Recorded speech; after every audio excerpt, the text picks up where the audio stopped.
Utilizing your TripWorks reports to understand which activities are busiest and when will enable you to fine-tune your dynamic pricing rules accordingly. Right now, we're looking at the activities report. Using the date picker, we can select a time period and we can even select a grouping. For example, we can group things by month, day, week, and year. In our example, let's group things by month.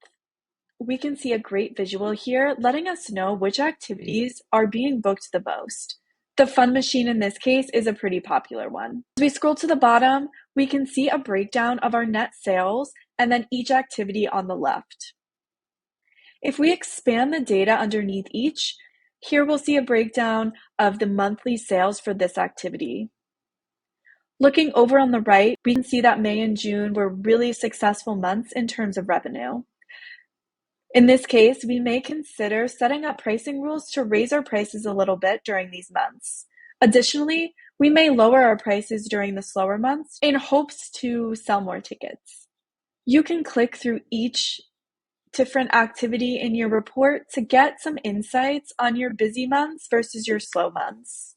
Feel free to play around with these settings on your own, but again, this is a great way to grab insights on your peak seasons, your slower months, and then assist you with setting up the right pricing rules for your business.